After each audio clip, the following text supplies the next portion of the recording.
What's up, everyone, and welcome to another episode of Rich Talks BS. I'm your host, Rich.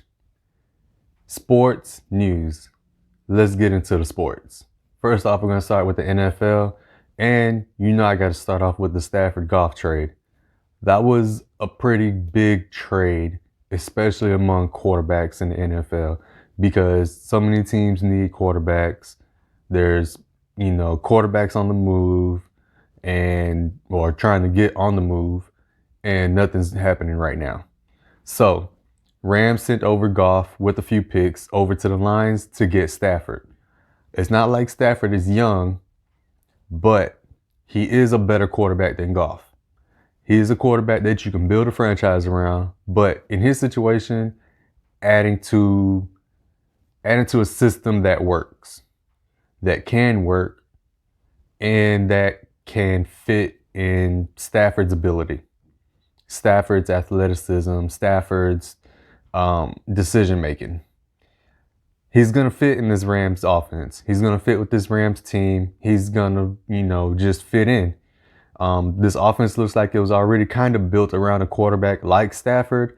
Goff just wasn't the quarterback to have this system, in place for. Goff's situation is a little bit different.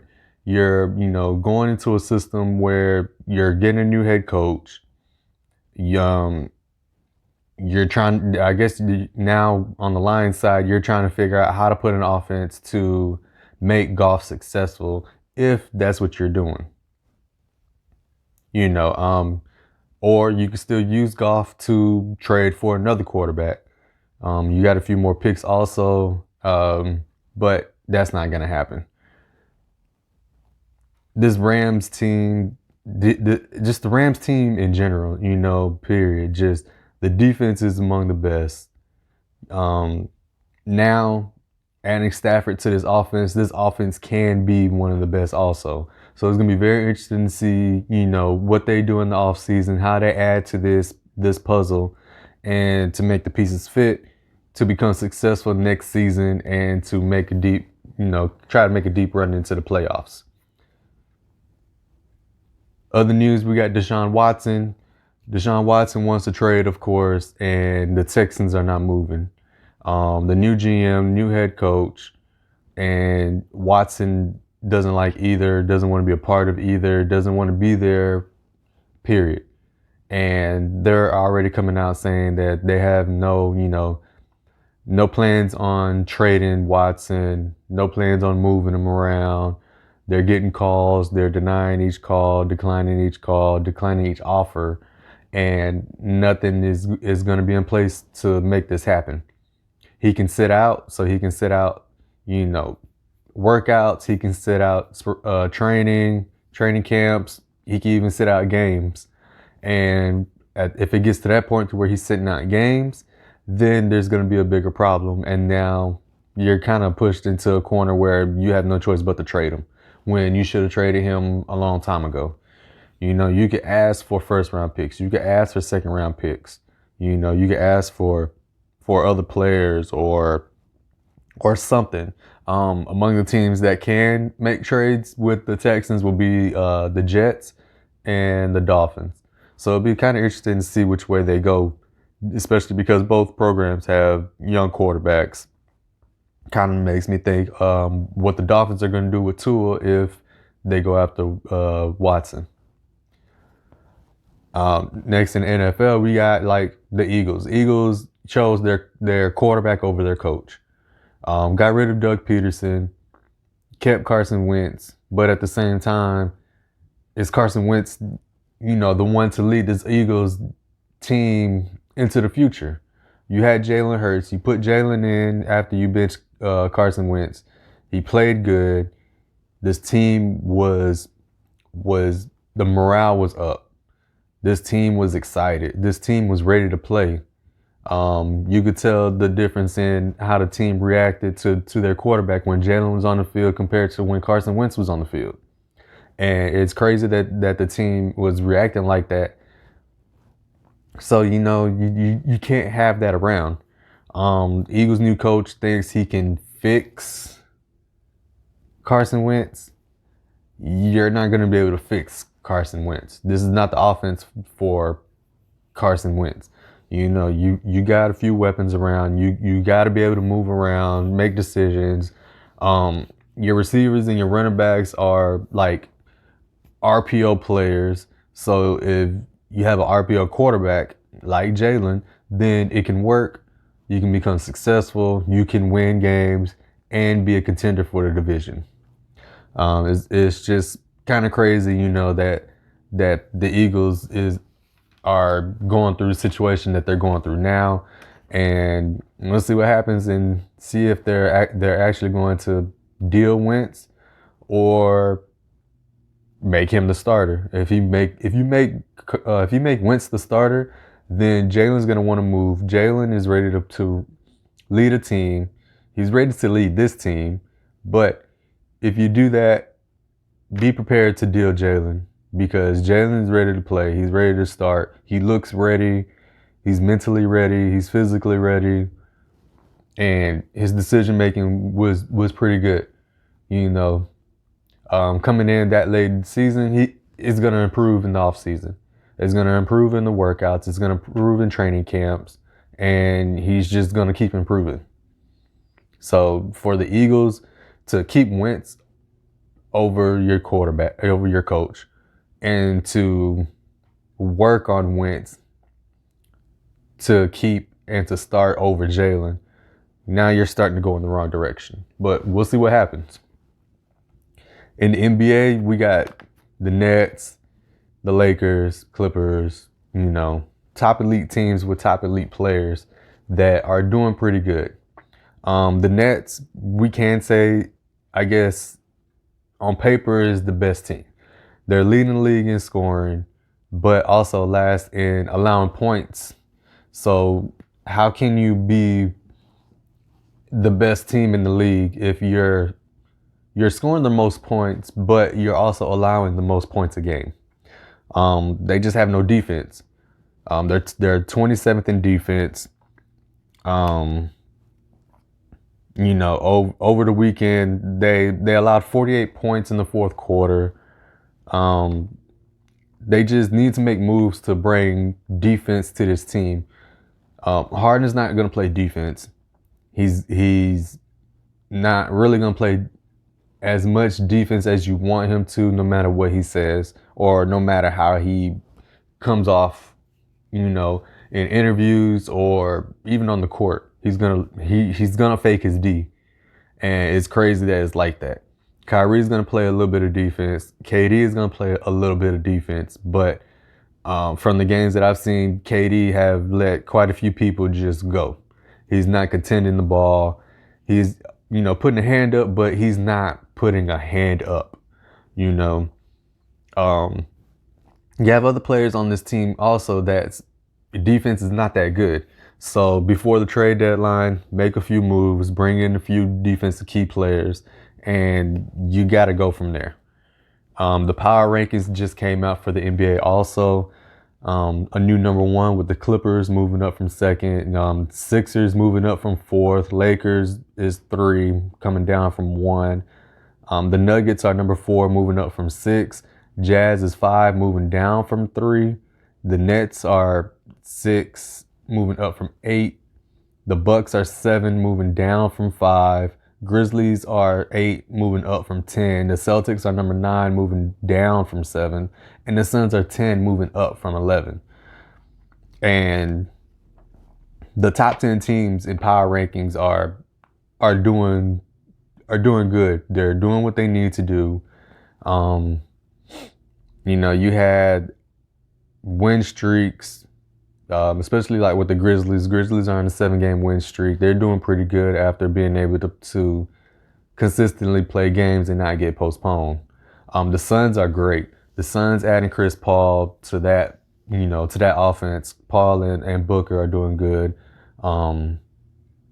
Ayton is doing good. He's doing great. Those 3 right there are built to be built around. And that's what the Suns are doing, and be prepared to see the Suns, you know, get past the first round in the playoffs. Be prepared to, you know, see them make the playoffs and, you know, a very good chance of passing the first round, advancing from the first round. But from there, it's kind of up in the air depending on who they play. The Nuggets, the Jazz, they're doing great. Um, and the Bucks are up and down. You don't know which Bucks team you're gonna get. You're gonna get the high-powered offense Bucks. You're gonna get the steady going Bucks, or no offense Bucks. It's just kind of funny with them. They need to make a few more moves also, maybe like one or two more moves to bring in a couple of weapons, and to kind of bring some life into this team. This is Giannis. Giannis is the team. Giannis is not bringing enough energy to this team to keep them consistently going in the direction that they need to go to. I mean, it's the regular season, but you're also getting towards the middle of the season, and things need to get going. Players of the month, you had Jokic and Embiid, West and East.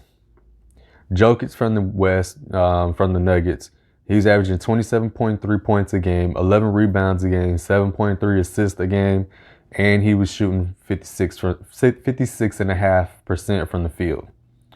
Embiid was scoring 28.3 points a game and averaging 11.1 rebounds a game. Joker is on the path to MVP. Embiid is also on the path to MVP also. These two here, the way they're playing the center position, the way these two players are playing the game in general, they're doing good. Joker is leading this Nuggets team. They can be dangerous in the playoffs. They look dangerous in the regular season. They're, doing what they need to do to get the win. They're 12-8. They keep moving up the power rankings, and they're just gonna keep it rolling. Joker's not gonna stop. He's already averaging a double-double for the month. He's averaging a double-double, and he's just gonna keep going from there. Embiid looks great. As long as he can stay healthy, he can be in the running for the MVP. He's taking the 76ers team to higher places. They keep moving up in the power rankings, being ranked number 2.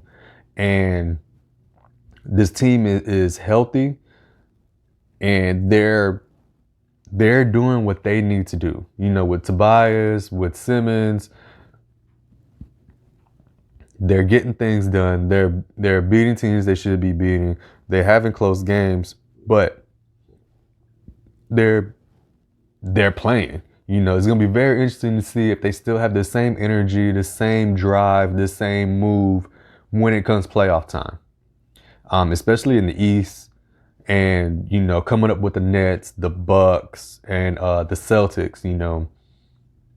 Those are the other top teams in the East that you need to worry about, that you need to get past. And it's going to be very interesting to see when you finally meet up with the Nets, because it's going to happen. Sixers Nets is going to be 1-2. They're going to meet up in the Eastern Conference Finals, and I'm calling it right now. Eastern Conference Finals, Sixers Nets. It's going to be very interesting to see how this game goes. It's either going to go 6 or it's going to go 7. It's not going to be less than 6. As long as they can stay healthy, they can compete with the big 3 in Brooklyn. They can compete with the big 3 in Brooklyn, because they have more defense than Brooklyn Nets, and their offense is a little bit more put together than Brooklyn. And it's just going to be very interesting to see how that works out, how that plays out. Also, rookies of the month, you got LaMelo Ball and you got Tyrese Halliburton. Ball with 12.2 points a game, 5.9 rebounds a game, 6.1 assists a game, and almost 1.5 steals a game. Halliburton with 10.7 points a game, 3.8 rebounds a game, 5.4 assists a game, and a little bit over 1 steal a game. LaMelo Ball, he's already got 2 double-doubles and a triple-double this season, and he's fitting into this Hornets system. He's got a good running mate. You know, he just made his first start the other night. He's got a good running mate in Gordon Hayward. You know, kind of a good mentor. Them two are gonna raise this Hornets team up from what it's been in the past. You know, add a few more pieces, get another year up under your belt, and this team can be good and can be great in the East. Just depends on how this team is going to be built around them two, Rozier, you know, other players that they have. Kind of a surprise for me this year was Paul George. So far, Paul George is like, he's playing way better than he did last year. He's playing better than he has in the past years. And he's starting to look like an MVP Paul George. It's going to be interesting to see what happens in the second half of the season. But at the same time, Paul George is doing Paul George. You're getting your money out of Paul George. You're getting what you need to get out of Paul George. True shooting percentage is 66%, puts him at number 2, right behind Embiid. Embiid's at 66.9%. But from the field, he's averaging 23.6 points a game. He's 50% from the field overall. His 3-point percentage is even 45.4%. And it's Paul he's gonna get better. Just don't need to happen what happened in the playoffs. You know, playoff P just fell apart. Mentally, physically, he was looking tired and he was physically looking tired because he was mentally not there. He wasn't mentally all in, and it showed, especially when you're allowing teams to take you to 7 and beat you in 7. But this Clippers team is built a little bit different. They made a few moves in the offseason. They brought in Serge Ibaka, and Kawhi and Paul are doing what they need to do. They just need to be able to finish and win. This Clipper team needs to finish and win. They're taking leads, but they're also losing leads and kind of losing it at the end. But they're doing good. They're in the driver's seat of their own path, and it's just going to be interesting to see how it works. From here to the rest of the season, and especially in the second half of the season after the All-Star game, going into the playoffs. They just got to keep it going. Like, you're in the West, you're in a very tough conference. You got the Lakers, you got the Nuggets, you got the Jazz. Surprisingly, you might have the Suns. So we'll see what happens. Hopefully they, keep it going. Hopefully they can get it together, coming up in a few weeks also. You never know. Maybe they might make a move before the trade deadline, just to add a little bit more to it. Or to replace a little bit, just to play something that's not, kind of putting them there where they need to be. So, also you had, in baseball news, we had Dustin Pedroia retiring over the weekend, which to me was expected. Being a Red Sox fan, I expected that. Even back a couple years ago when they chose Pedroia over Mookie Betts, I didn't like that. That shouldn't have happened. They should have signed Mookie because he was younger, he was better. You would have spent a little bit more money on Mookie, but Mookie is worth it. Because look what he's done now. Now he done went over to the Dodgers, helped the Dodgers win the World Series, and we sitting with Dustin Pedroia 2 years later after that, and now he's retired. So, but there were also other moves in baseball. The Toronto Blue Jays are making moves. They're becoming bigger. They're becoming, they're going to be swinging the bat a lot. They're going to be hitting a lot of balls, and they're going to be scoring a lot of runs. So watch out for Toronto. Watch out for the Pirates. They're making moves, and they're ready to play. It's going to be interesting to see, which teams from this playoff will not make the playoffs next season, this coming up season. All right, that's all the BS I have for today. Until next time.